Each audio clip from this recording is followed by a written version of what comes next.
1947 के बाद से भारत में अब तक लाखों दंगे हो चुके हैं, छोटे बड़े। इनमें सन 1984 का सिख समाज का जो नरसंहार हुआ था वो बहुत ख़तरनाक था। उसके बाद सन 2002 में गुजरात के दंगे हुए, कत्लेआम हुआ वहाँ पर एक समुदाय विशेष मुसलमानों का। इसी तरह से मणिपुर में इस वक्त कत्लेआम चल रहा है। वहाँ कोई दंगे नहीं हो रहे, हिंसा नहीं हो रही है, वहाँ कत्लेआम हो रहा है। और ये कत्लेआम के जो खबरें आ रही हैं और जो वीडियो आ रहे हैं और जो सोशल मीडिया पर खबरें हैं और जो मीडिया पर खबरें हैं, विशेषकर विदेशी मीडिया में जो खबरें हैं वो बहुत चौंकाने वाली हैं। हाल ही में अभी कुछ वीडियो सोशल मीडिया पर वायरल हुए, वो वीडियो बहुत ही खौफनाक हैं। उनको दिखाना या देखना बहुत मुश्किल काम है और बहुत ही ज़्यादा डरावने हैं वो। एक तरह से कहें तो कोई भी समाज, दुनिया में बहुत सारी जगहों पर जंगें हुई हैं, हो रही हैं। अभी यूक्रेन में जंग चल रही है, उससे पहले अफ़गानिस्तान में थी, यमन में थी, सीरिया में थी, इराक में जंगें हुई, सूडान में जंग हुई, म्यांमार की जंग हुई और बहुत सारी जगहों पर जंगें होती रही हैं दुनिया भर में। लेकिन ऐसा वीडियो, इतने खौफनाक वीडियो जहाँ पर औरतों को बिल्कुल बरहना करके, बिल्कुल नंगा करके हज़ारों लोगों की भीड़ उनके जो सेंसिटिव पार्ट्स हैं उनके साथ खिलवाड़ करती हो, ऐसे वीडियो कभी कहीं से नहीं मिले हैं। ये तो बिल्कुल एक बेशर्म समाज जब बन जाता है, वहाँ की हालत है, वो कैफियत है इस वक्त। तो मणिपुर जो है, तो वो वहाँ पर से जो वीडियो ये आए हैं फ़िलहाल, वो बहुत ही दर्दनाक, खौफनाक, हैबतनाक, क्या कहें उनको, अल्फाज मुश्किल हैं उसकी तकलीफ़ को बयान करने के लिए। 3 मई से वहाँ पर ये सब कुछ हो रहा है और अभी तक तकरीबन 80 दिन बीत चुके हैं। इन 80 दिन के अंदर भारत की जो सरकार है, प्रधानमंत्री नरेंद्र मोदी और उनके साथ के जो मिनिस्ट्री में लोग हैं, गृह मंत्री अमित शाह, रक्षा मंत्री राजनाथ सिंह और दूसरे मंत्री, वो सब लोग पहले तो कर्नाटक में चुनाव लड़ते रहे। वहाँ पर बड़ी बड़ी रैलियाँ हुई, रोड शो हुए, मणिपुर के दंगे होते रहे। कर्नाटक में चुनाव हारने के बाद मध्य प्रदेश में रैलियाँ शुरू हो गई, तेलंगाना में रैलियाँ शुरू हो गई, राजस्थान में रैलियाँ शुरू हो गई और वहाँ पर उनके कार्यक्रम चलते रहे। लेकिन वो मणिपुर के ऊपर नहीं बोले कुछ भी। इस दौरान प्रधानमंत्री अमेरिका गए। अमेरिका में उनका बहुत ही ज़ोरदार स्वागत हुआ और उन्होंने वहाँ का जो संसद पार्लियामेंट है उसको भी संबोधित किया। प्रेस में एक छोटा सा सवाल मीडिया ने पूछा था, उस पर उनको पानी पीना पड़ गया था और उसका कोई भी जवाब वो नहीं दे सके थे। उसके बाद वो यूएई जाते हैं। यूएई से वापस आने के बाद फिर वो फ्रांस के दौरे पर जाते हैं। फ्रांस के दौरे पर वहाँ से क्या हासिल हुआ भारत को अभी तक कोई पता नहीं है और ना ही अमेरिका से कौन से समझौते हुए, वो फाइनल समझौते अभी कोई नहीं हुए। उसमें कुछ ड्रोन खरीदने की बात थी, कुछ टेक्नोलॉजी की बात हुई है, लेकिन उनमें समझौते अभी इन रिटन नहीं हुए हैं जैसा जानकारी है। जब वो फ्रांस में पहुंचते हैं तो फ्रांस में जिस वक्त प्रधानमंत्री मोदी का रेड कारपेट वेलकम हो रहा होता है, उसी वक्त में यूरोपियन यूनियन ने मणिपुर के ऊपर एक रेजोल्यूशन पेश किया था और उस पर बहुत गंभीर चिंताएं उन्होंने व्यक्त की थी, बहुत कड़े तेवर अपनाए थे, बहुत सख्त बयान उन तरफ से जारी हुए थे। ये उस वक्त हुआ था जब प्रधानमंत्री भारत के अखंड भारत के माँ भारती के जो प्रधानमंत्री हैं वो फ्रांस में पहुँचे हुए थे, जो विश्वगुरु भारत के प्रधानमंत्री हैं। तो उन विश्वगुरु के वहाँ मौजूद रहते हुए, फ्रांस के अंदर रहते हुए यूरोपियन यूनियन ने यह रेजोल्यूशन पास किया था मणिपुर के ऊपर। इससे पहले अमेरिका के राजदूत ने मणिपुर के पर बयान दिया था और उन्होंने कहा था कि अगर भारत इसमें चाहे तो हम मदद करने के लिए तैयार हैं। लेकिन जैसा होता है उसी तरीके से हर बार की तरह इस बार भी इसको भारत का आंतरिक मामला बता करके उसको टाल दिया गया, बात को ख़त्म कर दिया गया। बल्कि कुछ बातें इस तरह की हुई कि जैसे कि शायद ये राहुल गांधी के कहने पर कुछ विदेशों की तरफ से प्रतिक्रिया हो रही हैं या कांग्रेस की तरफ से प्रतिक्रिया हो रही है कांग्रेस के कहने पर वहाँ से। लेकिन ऐसा नहीं है, जब कहीं कुछ होता है तो अब ये दुनिया छोटी दुनिया नहीं है, बहुत छोटी हो गई है। बल्कि जब से इंटरनेट है, सोशल मीडिया है, अब ट्विटर पे ट्वीट करते ही बात पूरी दुनिया में पहुंच जाती है, फेसबुक पर पोस्ट करते ही दुनिया भर में पहुंच जाती है, टेलीग्राम पे, लिंक्डइन पे, इंस्टाग्राम पे, या कहीं भी वीडियो या कोई छोटी सी पोस्ट लिखते हैं तो पूरी दुनिया में वायरल हो जाती है। अब जो ये खौफनाक वीडियो मणिपुर के आए तो उसको यूरोपियन यूनियन के उन्हीं लोगों ने जिन्होंने रेजोल्यूशन पास किया था भी देखा होगा। और मणिपुर के अंदर जो हिंसा चल रही है, ये बता दें कि ये दो ट्राइब्स के दरमियान है, जिसमें एक तरफ कुकी है, दूसरी तरफ मैतेई है। कुकी और नागा एक साथ एक तरफ हैं और मैतेई जो ट्राइब्स हैं वो दूसरी तरफ हैं। मैतेई समुदाय हिंदू समाज है और कुकी और नागा जो है वो क्रिश्चियंस हैं। तो ये एक तरह से जैसे सिखों का नरसंहार हुआ था, गुजरात में मुसलमानों का हुआ था, हाँ मणिपुर में गुजरात पार्ट 2 दोहराया जा रहा है, वहाँ पर सिख समुदाय का नरसंहार किया जा रहा है। और इस नरसंहार में जो अभी तक बहुत सारी चीज़ें आई हैं सामने, उसमें पुलिस बल, सीमा और जो सुरक्षा वाले केंद्रीय रिजर्व फोर्स के जो बल हैं उनके ऊपर भी गंभीर आरोप लग रहे हैं। और ये आरोप सोशल मीडिया में और मीडिया में मणिपुर के लोगों की तरफ से लगाए जा रहे हैं। बहुत सारे वीडियोज़ हैं, बहुत सारी खबरें हैं, यहाँ तक कि विदेशी जो समाचार एजेंसियाँ हैं उनकी भी खबरें हैं जिसमें पुलिस के ऊपर और जो रिजर्व फोर्स है उनके ऊपर आरोप लगे हैं। यहाँ ये बता दें कि अब तक मणिपुर में जो 3 मई से हिंसा हुई है उसमें तकरीबन 4000 से ज़्यादा जगहों पर पुलिस के जो आर्म्स होते हैं वो 4000 से ज़्यादा पुलिस सरकारी आर्म्स लूटे गए हैं और 60,000 से ज़्यादा गोलियां उसमें लूटी गई हैं। और ये जो लूटे गए हैं हथियार, ये कोई पब्लिक से नहीं लूटे गए, ये सरकारी हथियार हैं जो सरकार के, जैसे मणिपुर पुलिस है, मणिपुर रिजर्व बटालियन है, इस तरह के जो सरकारी फोर्सेस हैं उनसे ये हथियार लूटे गए 4000 से ज़्यादा, जिसमें 5% जो हथियार हैं लूटे गए हथियार, वो जानकारी के मुताबिक, रिपोर्ट्स के मुताबिक वो कुकी समुदाय के पास पहुँचे और 95% पहुँचे मैतेई के पास। अब यहाँ पर यह भी कहा जा सकता है कि हो सकता है ये जानबूझ करके उनको डिस्ट्रीब्यूट किए गए हों, क्योंकि मैतेई समुदाय को वो पूरी तरह से जो सपोर्ट है वो सरकार दे रही है। जो कुकी डीजीपी थे वहाँ के प्रदेश के, उनको हटा दिया गया था, और जो मुख्यमंत्री हैं मणिपुर के वो मैतेई समुदाय से हैं। तो कुकी जो समुदाय है उनकी तरफ से ये आरोप भी लगाया जाता है कि सरकारी तौर पर इस हिंसा को बढ़ावा दिया जा रहा है। और पुलिस बल और जैसा हमने बताया रिजर्व फोर्सेस के ऊपर भी आरोप लग रहे हैं। बहुत साफ शब्दों में लोग खुले तौर पर कह रहे हैं। यहाँ पर कुछ रिपोर्ट्स हम बताने की कोशिश करेंगे कि जो चीज़ें अब तक होती रही हैं। एक तो महिला आयोग ने जो वीडियो जारी हुए हैं अभी सोशल मीडिया पर, उस पर महिला आयोग ने ट्विटर को आदेश दिया है, निर्देश दिया है कि इन वीडियोज़ को हटा दिया जाए। महिला आयोग ने कोई ऐसा आदेश नहीं दिया कि मणिपुर की हिंसा पर वो जांच करने जा रहे हैं या वहाँ के किसी मंत्री को या मुख्यमंत्री को तलब करने जा रहे हैं या किसी अन्य को, पुलिस के प्रमुख वगैरह को तलब करेंगे या वहाँ पर टीम पहुँचेगी महिला आयोग की। ऐसा कोई बयान नहीं है, बल्कि उन्होंने मणिपुर की हिंसा पर जो बयान है वो ये है कि वो सीधे सीधे ट्विटर से निर्देश दिए गए हैं कि ये वीडियो जो अभी हाल ही में जारी हुए हैं उनको हटा दिया जाए। अब जो मणिपुर से जो खबरें आ रही हैं उसकी जो रिपोर्ट है, ग्राउंड रिपोर्ट से जो न्यूज़ है उसको बता रहे हैं।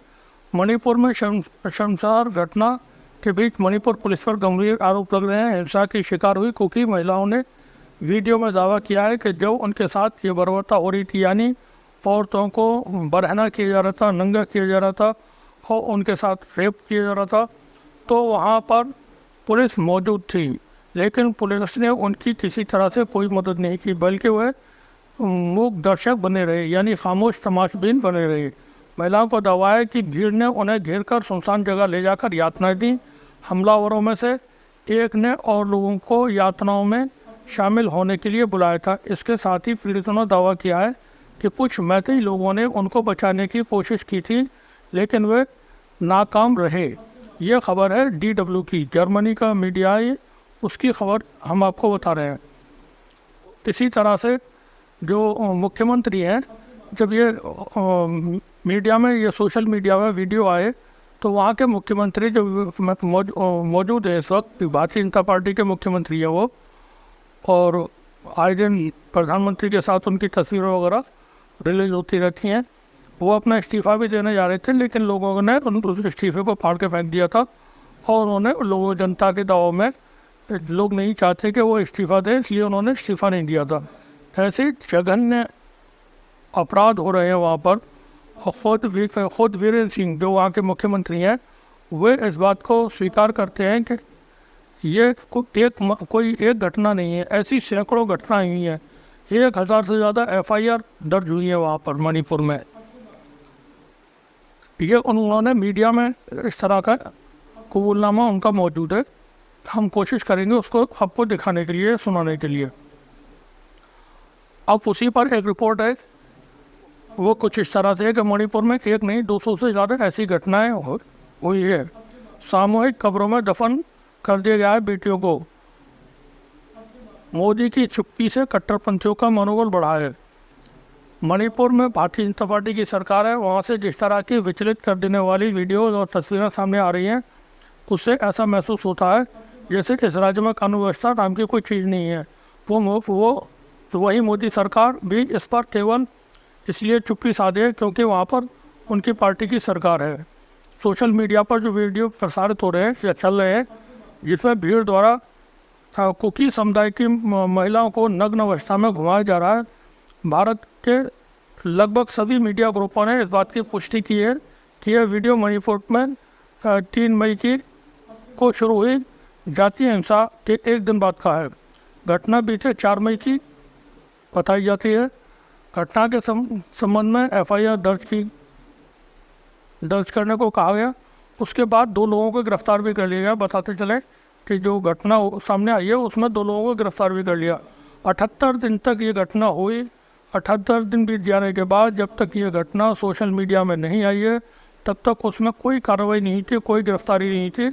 और घटना सामने आने के बाद और सोशल मीडिया में बवाल मचने के बाद फिर उसको 24 घंटे में 2 लोगों को गिरफ्तार करके दिखा दिया गया है। और तकरीबन वो जो बड़ा मीडिया है भारत का, वो ये दिखाने की, बताने की कोशिश कर रहा है कि देखें सरकार ने बहुत जल्दी से काम किया है और इसमें कार्रवाई की है और जो आरोपी है उनको गिरफ्तार कर लिया है।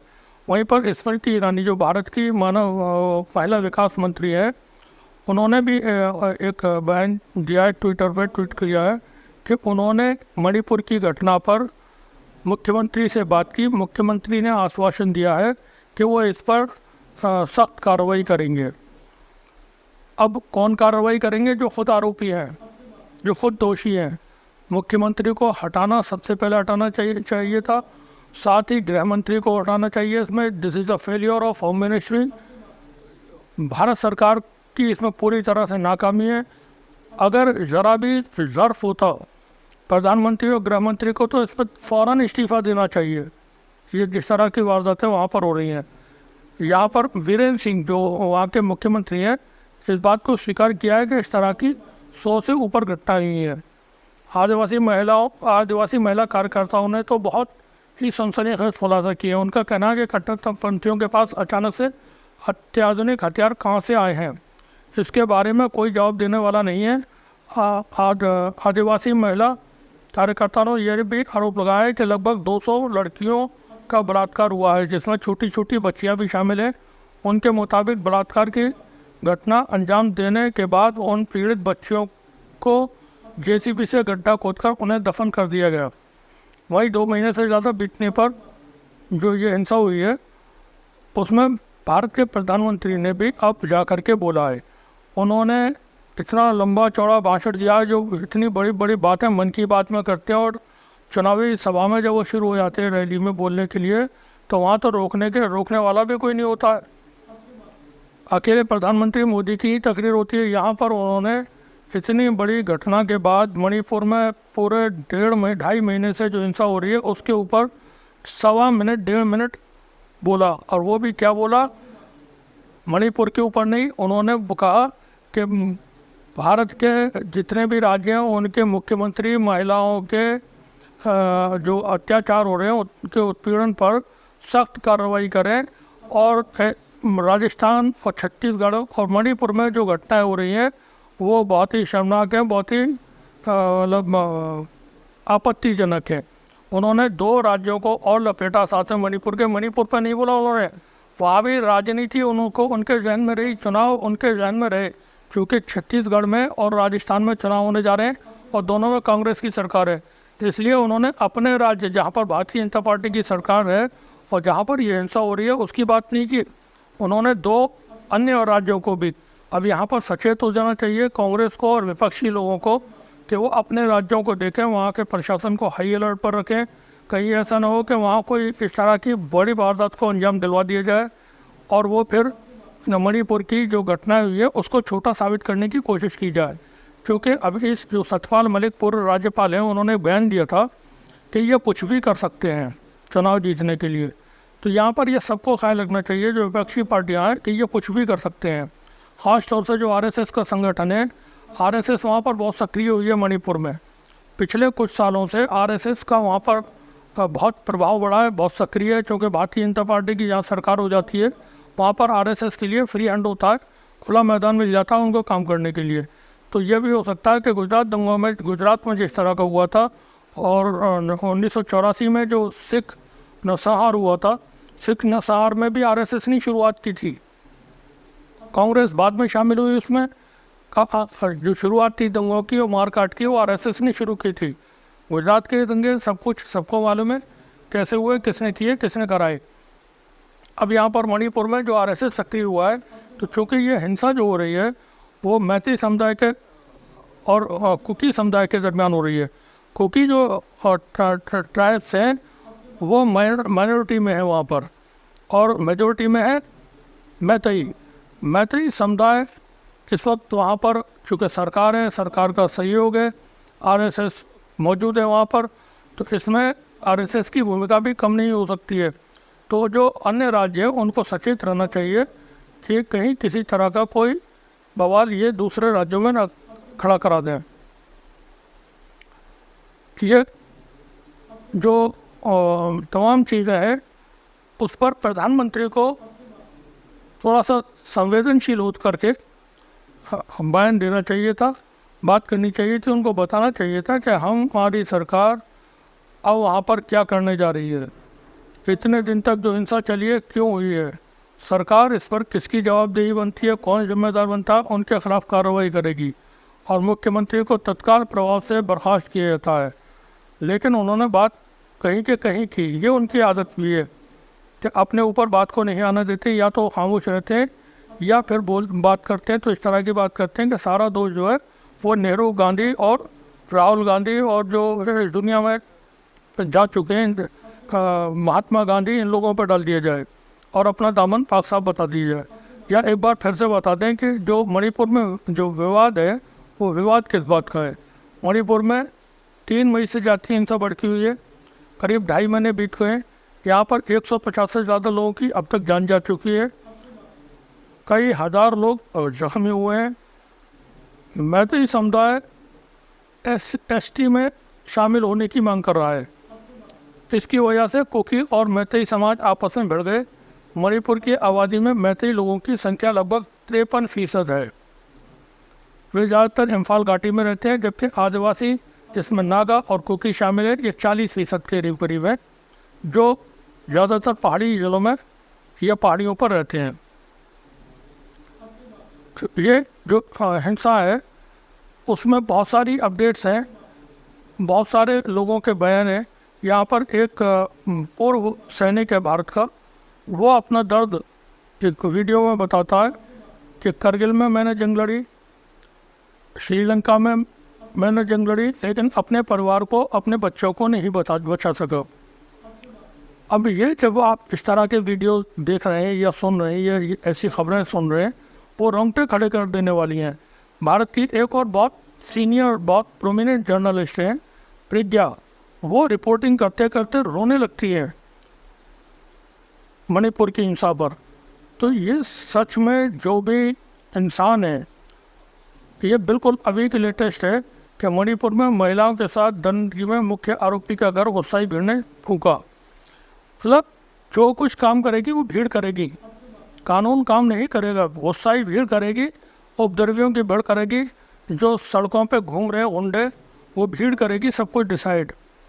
तो कानून, सरकार, इसकी ज़रूरतें नहीं रही हैं, चाहे वो कोई सा भी इलाका हो, चाहे रकबर खां हो, अखलाक हो, जुनैद हो या फिर मणिपुर है, हर जगह पर गुंडे फैसले कर रहे हैं, गुंडे कानून चला रहे हैं, गुंडों का राज चल रहा है, गुंडे सब कुछ तय कर रहे हैं। तो ये जो चीज़ें हैं वो एक अच्छे समाज को नहीं बनाती हैं। देश में कानून का राज होना चाहिए। इस घटना पर सुप्रीम कोर्ट की तरफ से एक बहुत सख्त जो कदम है वो भारत के सीजीआई ने उठाया है। सीजीआई ने इस पूरी वारदात के ऊपर उन्होंने भी वीडियो देखे होंगे जो सोशल मीडिया पर चल रहे हैं, और ये वीडियो देखने के बाद उन्होंने भारत सरकार के जो सॉलिसिटर जनरल हैं उनको बुलाया और मणिपुर सरकार से भी जवाब इस पर तलब किया है। और बहुत सख्त अल्फाजों में भारत के जो चीफ जस्टिस हैं उन्होंने इसमें संदेश दिया है और हुक्म दिया है, एक तरह से 7 दिन का भारत सरकार को टाइम दिया है कि 7 दिन के अंदर तमाम चीज़ें दुरुस्त हो जानी चाहिए। अगर नहीं होती हैं तो फिर हम इस पर कार्रवाई करेंगे, और हम इसको खामोशी से नहीं देख सकते हैं, चुप बैठ करके नहीं देख सकते हैं। सच बात तो ये है कि भारत की न्यायपालिका के ऊपर जिस तरह का हुआ भारत की न्यायपालिका के साथ, उससे देश की न्यायपालिका को बहुत धक्का लगा, बहुत कमज़ोर हुई। अब जा करके बहुत वक्त के बाद एक बहुत ही पावरफुल, जिनको कहना चाहिए दमदार व्यक्ति भारत का चीफ जस्टिस बने हैं, और उनके रहते अब उम्मीद है कि शायद कुछ चीज़ें ज़्यादा अच्छी होंगी, क्योंकि पिछले दिनों में जो न्यायपालिका है, ख़ास तौर से वो रंजन गोगोई ने इस भारत की न्यायपालिका को बहुत नुकसान पहुंचाया है। अब जो चंद्रचूड़ साहब हैं, इन्होंने कल तलब कर लिया उस भारत सरकार के जो वकील या अधिवक्ता हैं उन लोगों को, और इस पर स्वतः संज्ञान लिया सुप्रीम कोर्ट ने। चीफ जस्टिस DY चंद्रचूड़ ने कहा कि मणिपुर में महिलाओं के साथ जो हुआ वो पूरी तरह से अस्वीकार है, सरकार इस पर तुरंत कार्रवाई करे। कोर्ट ने कहा कि अगर सरकार इस पर कार्रवाई नहीं करती है तो हम करेंगे। सुप्रीम कोर्ट ने कहा कि सांप्रदायिक टकराव के क्षेत्र में महिलाओं को किसी चीज़ की तरह इस्तेमाल करना संविधान का उल्लंघन है। उन्होंने कहा कि घटना का जो वीडियो वायरल हो रहा है वो काफ़ी परेशान करने वाला है। CJI Chandrachud, justice PS Narasimha और जस्टिस मनोज मिश्रा की बेंच ने कहा कि हम सरकार को थोड़ा समय दे रहे हैं, अगर आगे ज़मीन पर कुछ नहीं हुआ तो हम खुद कार्रवाई करेंगे। ये पहली बार एक बहुत ही पावरफुल बयान भारत के सुप्रीम कोर्ट की तरफ से, भारत के जो चीफ जस्टिस हैं उनकी तरफ से आया है, क्योंकि पिछले दिनों में जो अदालत की जो हालत कर दी गई थी और सभी संस्थाओं की हालत कर दी गई है। महिला विकास मंत्री, महिला आयोग ट्विटर पे बयान दे रहे हैं। जो लग रहा है, यहाँ के लोगों को दुख और दर्द को देखती हूँ, मिलती हूँ, वो हमेशा मुझसे पूछते हैं कब पीस आएगा, कब हम अपने घर पर जाएंगे। आज ऐसी सिचुएशन है, फायरिंग चल रही है, लोग खेती नहीं कर रहे हैं। ये कब तक चलता रहेगा? इस तरह की शांति नहीं होगी तो लोग 2.5 महीने से उनका घर जल गए हैं, 5,000 के लगभग घर जल गए हैं, 60,000 लोग आज कैंपों में रह रहे हैं, खेती नहीं कर पा रहे हैं। क्या है अमीश जी, आप यहाँ की स्थिति के बारे में मैंने आपके सामने रख दिया और बता भी दिया मैंने ऊपर भी, और मैं बहुत दुखी भी हूँ। यहाँ का जो सिचुएशन, मेरी लाइफ में, जिंदगी में मैंने कभी ऐसी हिंसा नहीं देखी जो मैंने मणिपुर में देख रही हूँ। Manipur is burning and the women are raped and naked, paraded, everything. And Prime Minister is keeping quiet. He is giving a statement outside. He is giving a statement outside. Honorable members. And I am advising you, stop. Because if you do not stop, you will create a problem. You have already started creating the problem. The problem has already started in the Northeast.